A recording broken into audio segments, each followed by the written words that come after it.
Good morning, students. You all welcome in Asian College of Science and Commerce.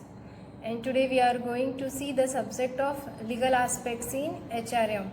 Okay, and today we are going to see the content of Payment of Gratuity Act 1972.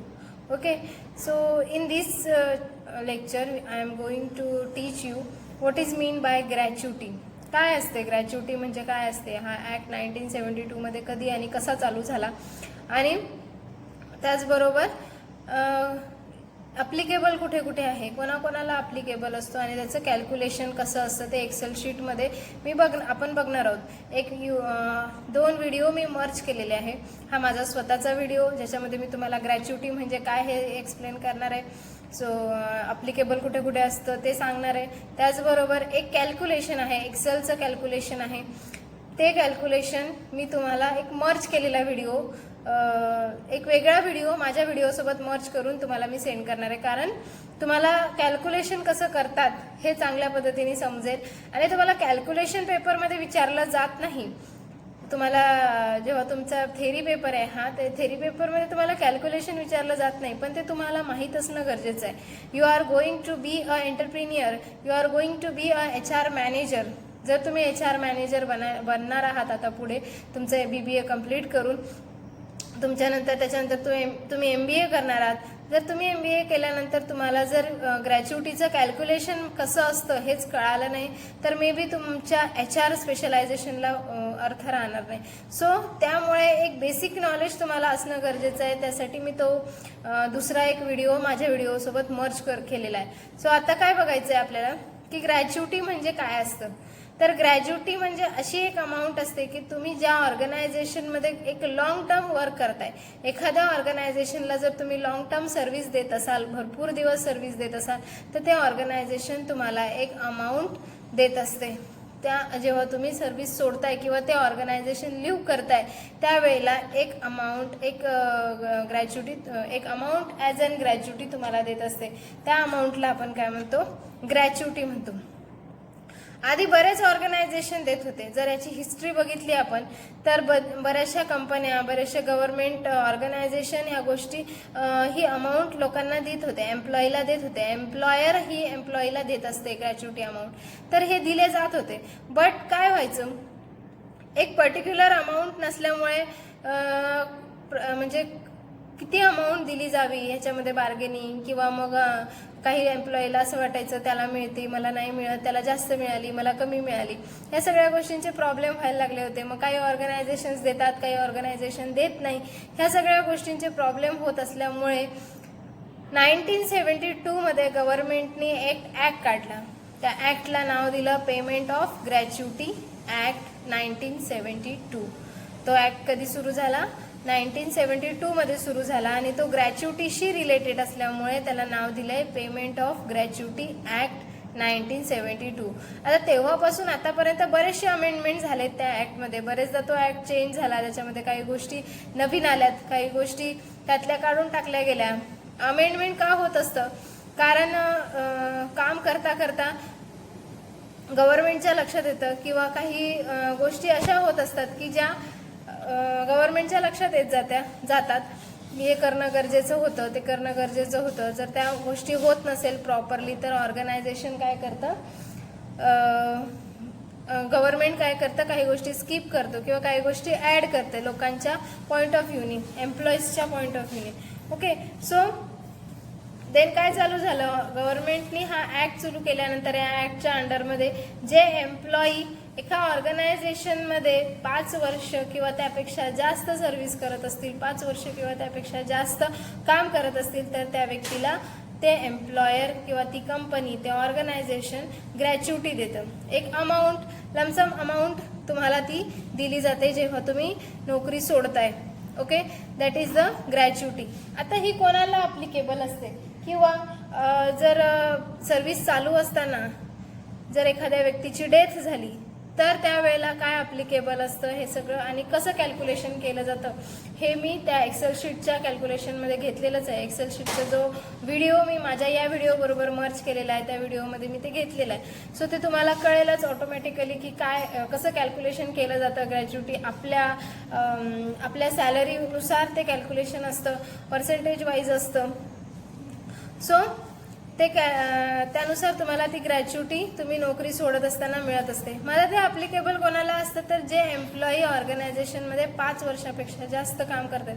Suppose जर तुम्ही 4 वर्ष 6 महिने 9 महिने काम केलं असेल तरीही त्या व्यक्तीला ती ग्रॅच्युटी मिळत नाही, कारण त्याचे 5 वर्ष कंप्लीट झालेले नसतात. 5 वर्ष निदान मिनिमम 5 वर्षाचा तो क्रायटेरिया त्या ॲक्टमध्ये दिलेला आहे. नवीन अमेंडमेंट जे काही झालेले आहे, आत्ता जे नवीन अमेंडमेंट आहेत गव्हर्नमेंटने दिलेले ॲक्टमध्ये, त्या ॲक्टनुसार त्या अमेंडमेंटनुसार at least 5 year should be completed in the same organization. One employee can work in the same organization at least 5 years. 5 वर्ष त्यांनी त्या ऑर्गनायझेशनला सर्व्हिस दिलेली असेल तरच ती ग्रॅच्युटी काय होती त्या एम्प्लॉईला मिळत असते. ओके, सो आता काय आहे की का मिळत असते, ही कशासाठी असते तर एम्प्लॉईला त्या एम्प्लॉईचं फ्युचर बघितलं जातं, त्या एम्प्लॉईच्या भविष्याचा विचार करून ही ग्रॅच्युटी. आणि आधी काय होत होतं, बऱ्याचशा कंपन्या जर हिस्ट्रीचं आपण बघितली, मी ऑलरेडी सांगितलं आहे तुम्हाला की हिस्ट्री जर आपण बघितली तर आधी बरेचशा ऑर्गनायझेशन देत होते. बरेचशा ऑर्गनायझेशन त्यांच्या एम्प्लॉईला ॲज अन ग्रॅच्युटी काही अमाऊंट दिली जात होती, बट त्यामध्ये कोणाचा कंट्रोल नव्हता. पर्टिक्युलर अमाऊंट कुठल्या व्यक्तीला किती दिली गेली पाहिजे किंवा आत्ता जी लिमिट आपण बघितली, आता तुम्ही कॅल्क्युलेशन जेव्हा बघणार त्यावेळेला बघणारच आहात, at least 20 lakh as per the there calculation he minimum amount असते. बट ऑर्गनायझेशनला जर वाटत असेल की त्या एम्प्लॉईला त्यापेक्षा जास्त दिली गेली पाहिजे तर ऑर्गनायझेशनच्या याच्यावरून ऑर्गनायझेशन डिसाईड करून जास्तही ग्रॅच्युटी देऊ शकतो. But minimum amount at least 50 lakh त्या एम्प्लॉईला दिली गेली पाहिजे. मिनिमम 50 लाखपर्यंतचा तो क्रायटेरिया असतो, त्यापेक्षा कमी त्यापेक्षा जास्त हे ऑर्गनायझेशन डिसाईड करत असतं on the basis of his or her salary and on the basis of his or her service. Okay, आणि काही गोष्टी त्या व्यक्तीच्या कामावरून सुद्धा डिसाईड केलेल्या असतात. त्यांनी आपल्या ऑर्गनायझेशनला कशा पद्धतीने सर्व्हिस दिलेली आहे, त्या व्यक्तीने आपल्या ऑर्गनायझेशनमध्ये कशा पद्धतीने काम केलेलं आहे. जर एम्प्लॉईच्या पॉईंट ऑफ व्ह्यूनी बघितलं तर एम्प्लॉईची ग्रोथ होण्यासाठी किंवा एम्प्लॉईचं फ्युचर सिक्युअर राहण्यासाठी, एम्प्लॉईला अट्रॅक्ट करण्यासाठी चांगले एम्प्लॉई आपल्या ऑर्गनायझेशनमध्ये काम करायला आले पाहिजे, या सगळ्या उद्देशाने ऑर्गनायझेशन या सोशल ॲक्टिव्हिटी करत असतं.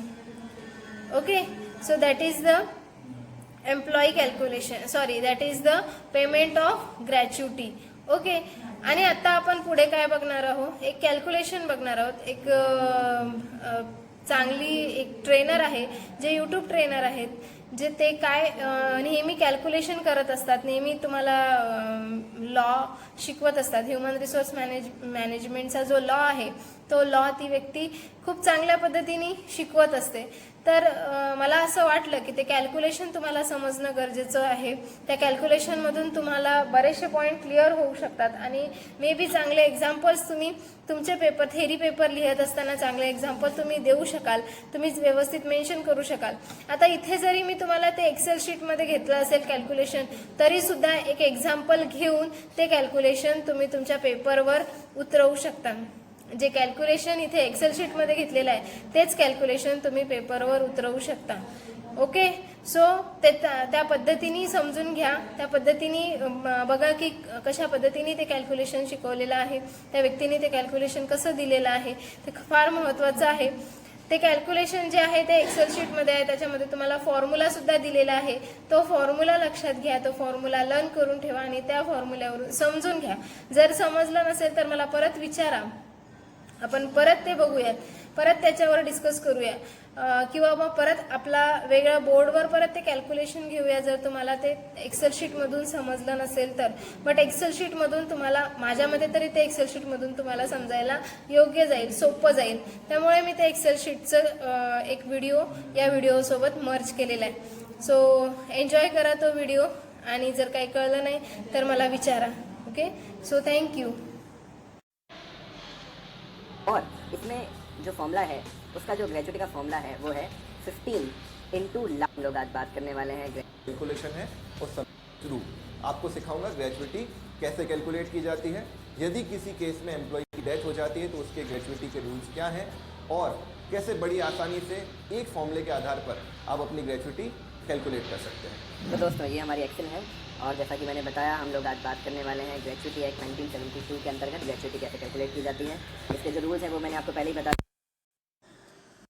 कि ग्रेजुएटी की जो लिमिट है, करंट लिमिट है वो 20 लाख रुपए है. ये 20 लाख रुपए आप यहाँ पे देख सकते हैं.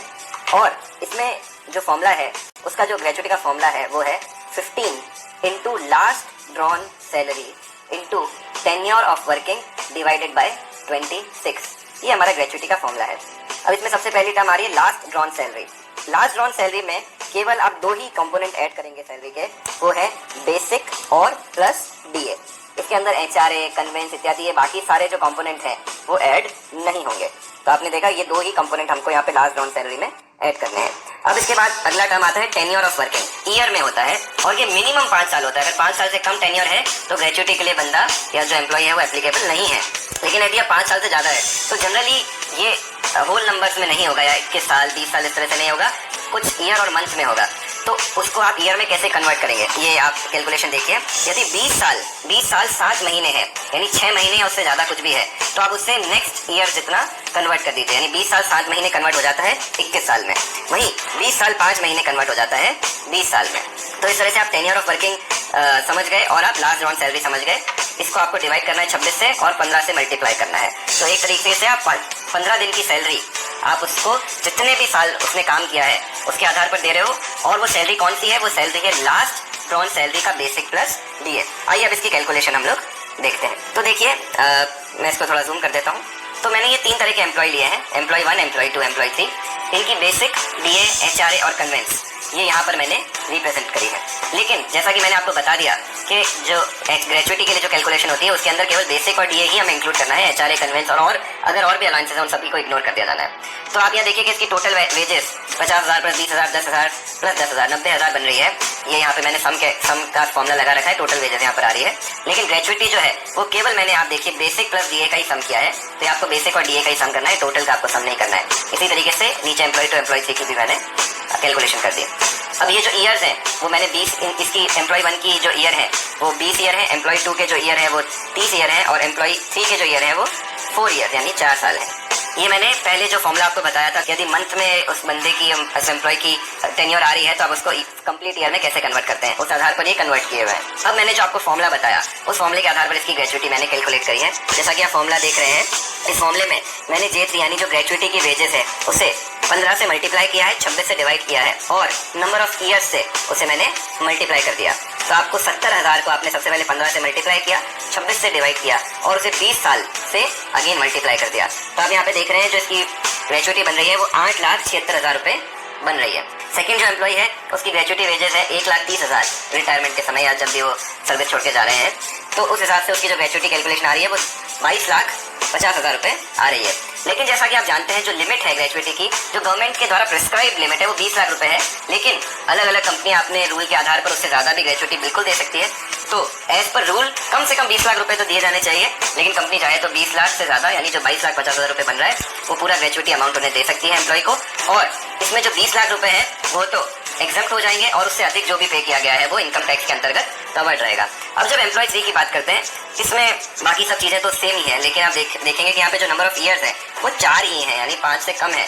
इस केस में जो ग्रेजुएटी है वो 0 होगी क्योंकि इसका नंबर ऑफ ईयर्स मिनिमम 5 नहीं हुआ है. तो जैसा कि मैंने बताया था, in case of unfortunate event of death of an employee, gratuity में 5 ईयर्स का रूल रिलैक्स कर दिया जाता है. तो आप इस टेबल के अनुसार देखिए कि यदि एम्प्लॉय की अनटाइमली डेथ हो जाती है और उसकी सर्विस 1 साल से कम है तो उसको 2 टाइम्स ऑफ बेसिक पे यानी बेसिक पे का 2 गुना मिलेगा. 1 साल से 5 साल के बीच में उसको बेसिक पे का 6 गुना मिलेगा, 5 साल से 11 साल के बीच में 12 गुना, 11 से 20 के समय 20 गुना, और 20 साल से ऊपर की सर्विस पर half of employment salary for every completed 6 monthly period subject to maximum 33 times of emoluments. तो मेरे ख्याल में आपके सभी प्रश्नों के जवाब इस एक्सेल में हो जाएंगे। और आप ये सिंपल फॉर्मूला याद रख लीजिए। एक बार मैं आपको फॉर्मूला फिर से बता देता हूँ। फॉर्मूला है 15 into last drawn salary into tenure of working divided by 26। That's it. जिन जिन फर्म पर ग्रेचुइटी एक्ट 1972 लग रहा है, जिसमें नंबर ऑफ एम्प्लॉय 10 से ज्यादा है, वो बड़े ही आसानी से इस फॉर्मूले के आधार पर जो भी एम्प्लॉय कंपनी छोड़ के जा रहा है उसकी ग्रेचुइटी बनती है कि नहीं वो देख सकते हैं। तो आपने देखा। Good morning students. बघा मिनिंग पण आपण बघतोय ह्याच्यामध्ये meaning of gratuity act. It is the payment made to the employee. It is the payment made. कोणाकोणाला पेमेंट असतं हे? To the employee by the employer. कोणाकडून झालेलं असतं? By the employer. At the time of termination of the service. At the time of termination of the service म्हणजे ज्यावेळी त्या व्यक्तीची सर्विस संपणार आहे किंवा संपलेली आहे त्यावेळेला, किंवा त्या व्यक्तीच्या रिटायरमेंटच्या वेळेस, त्यावेळी व्यक्तीच्या रजिस्ट्रेशनच्या वेळेस, superannuation, death or disablement या सगळ्या वेळी ही ग्रॅच्युटी त्यांना दिली जाते. After a service of continuous service केल्यानंतर ह्या गोष्टी होत असतात. आता ॲप्लिकेबल कोणाकोणाला? Applicable to employees working in the factory, mines, presentation, port, railways, sports establishment notified by the CG. Okay. तर हे जे लोक असतात ऑर्गनायझेशनमध्ये काम करणारे एम्प्लॉई, त्यांना हे दिलं जातं. ओके. टर्म्स. आता त्यांची जे वेजेस आहे किंवा त्यांची जी सॅलरी आहे त्यानुसार त्यांना ते दिलं गेलेलं असते. All earnings of the employee earn on duty or leave of employment payable in the cash include DA या त्याच्यामध्ये इन्क्ल्यूड असतात. आता त्यांची फॅमिलीचा कसा विचार केला जातो? तर त्यांचा स्वतःचा विचार केला जातो, हजबंडचा विचार केला जातो, wife, children, dependent partners, dependent parents, dependent parents of husband, wife, widows, children for example, हे सगळे लोक त्याच्यामध्ये इन्क्ल्युडेड असतात. ऑल त्यांची फॅमिलीचा विचार करून. जसं आपण कंपेन्सेशन ॲक्ट बघितलेला आहे, कंपेन्सेशन ॲक्टमध्ये ज्या काही गोष्टी तुम्हाला सांगितलेल्या आहेत त्यानुसार घेतलेलं असतं. नेक्स्ट आहे कंटिन्युअस सर्व्हिस. कशी असते continuous service? A period during which the employee is in uninterrupted service. Suppose जर त्या व्यक्तीने मध्येच सर्व्हिस सोडली तर त्याला ते मिळत नाही. बट जी व्यक्ती कंटिन्युअस सर्व्हिस करते आहे, 5 किंवा त्यापेक्षा जास्त वर्ष ती काम करते आहे, तर त्या व्यक्तीला ते दिलं जातं. Period during which the employee could not work on account of sickness, accident झाला त्या व्यक्तीचं, किंवा त्या व्यक्तीने सोडून दिलं, ले ऑफ झाला, किंवा एखाद्या वेळेस स्ट्राईक आला त्यामुळे ऑर्गनायझेशन स्टॉप झाले, कामं स्टॉप झाले, तर त्यावेळी एक्सेप्शनल केस म्हणून ते सोडलं जातं. बट जर त्या व्यक्तीची 1 इयर जर त्या 5 इयर्स जर त्यांची सर्व्हिस झालेली असेल तरच हे केलं जातं, तरच त्यांना ग्रॅच्युटी दिली जाते. ओके. आता त्याची डिमेट्स काय आहे? 1 इयर किंवा 6 month in case of non seasonal establishment, आणि इन केस ऑफ सिजनल एस्टॅब्लिशमेंटनुसार त्याला दिलं जातं. आपण आता ऑलरेडी बघितलं कंटिन्युअस सर्व्हिसेस नंतरची जी स्लाईड होती त्याच्यामध्ये बघा काय आहे? For a period of 1 year. Suppose जर एका वर्षासाठी ती एम्प्लॉई असेल तर त्या केसमध्ये काय होतं? If the employee during period of 12 month म्हणजे 1 इयर प्रिसिडिंग द डेट पर which the calculation is to be made as actually work not less than 190 days to 240 days. त्यांचे जे काम आहे ते काम कसं कमी जास्तीत जास्त 190 days किंवा 240 days ह्यापेक्षा कमी झालेलं नसावं. म्हणजे काय? Has actually work for not less than 190 days 240 days. 190 किंवा 240 daysपेक्षा कमी त्यांचं काम झालेलं नसावं. त्यापेक्षा जास्तीत जास्त जर त्या व्यक्तीचं काम झालेलं असेल तर मिळते. For the period of 6 months, आणि 6 monthसाठी असेल तर काय? तर 95 days किंवा 120 days अशा पद्धतीचं कॅल्क्युलेशन केलेलं असतं. एक तो जो ॲक्ट आहे, अमेंडेड ॲक्ट आहे, आता नवीन दर वर्षाला ॲक्ट अमेंड होत असतात किंवा दर 5 वर्षाला काही ॲक्ट अमेंड होत असतात. त्यानुसार अमेंडमेंट ॲक्टमध्ये जर तुमचा कालावधी हा 6 monthचा असेल तर 95 days किंवा 120 days बघितले जाते. Forfeiture of gratuity. आता फॉर फीचर ऑफ म्हणजे काय? If the service of an employee have been terminated for the act such as willful, omissions, negligence causes damage or loss of property of employer, या सगळ्या गोष्टीमुळे जर ऑर्गनायझेशनचं काम थांबत असेल, gratuity shall be forfeited to the extent of damage loss or causes, या सगळ्या गोष्टी त्यांचे काय जे डॅमेज झाले असतील, त्यांचा काय जो लॉस झाला असेल त्या पलीकडे जाऊन ती ग्रॅच्युटी बघितली जाते. Next, any act which consist of an offence involving moral and involving moral trapped period such as often act is a community by him during the course of his employment. त्या काम करत असताना त्यावेळेला जर काही problem आले तर ते प्रॉब्लेम त्यांचे ॲक्सेप्ट केले जात असतात आणि त्या सगळ्या गोष्टींचा विचार करून त्यांची ग्रॅच्युटी डिसाईड केली जाते. आता provision relating to the nomination म्हणजे काय की आता कोणाकोणाला नॉमिनी केलं जातं, त्या व्यक्तीची जर अचानक डेथ झाली किंवा त्या व्यक्तीला ज्या व्यक्तीला ग्रॅच्युटी ऑलरेडी सँक्शन झाली, 5 वर्षापेक्षा जास्त झाले त्या व्यक्तीला आणि तरीसुद्धा ती व्यक्ती तिथे काम करते आहे, असं जर असेल तर त्या केसमध्ये काय होतं की त्याच्या नॉमिनीला ती ग्रॅच्युटी मिळत असते. म्हणजे फॉर एक्झाम्पल जर त्यांची वाईफ असेल किंवा त्यांचा मुलगा असेल तर त्यांचे जे काही डिपेंडंट्स असतील त्या डिपेंडंट्स व्यक्तींना ती मिळत असते. ओके, तर त्यांना काय म्हणतात, नॉमिनी. कोणाला नॉमिनेशन केलं जातं, प्रोव्हिजन्स काय आहे त्याच्या अंडरमध्ये, तर त्याच्यामध्ये वाईफ येऊ शकते, त्या पर्टिक्युलर व्यक्तीच्या बायकोला, पत्नीला, ती विडो पत्नी झाली असेल आता तर तिला मिळत असते. त्यांचा मुलगा जो आपण कंपेन्सेशन ॲक्टमध्ये जे काही बघितलेलं आहे, कंपेन्सेशन ॲक्टमध्ये आपण ऑलरेडी बघितलेलं आहे, त्यांची जर सिस्टर इन लॉ असेल किंवा मग त्यांची मायनर डॉटर सन असतील तर ते जोपर्यंत 18 वर्षाचे होत नाही तोपर्यंतचा त्यांचा विचार केला जात असतो. Okay,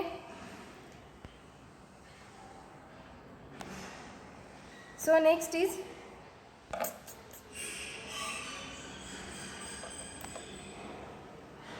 sorry for disturbing you. I am going to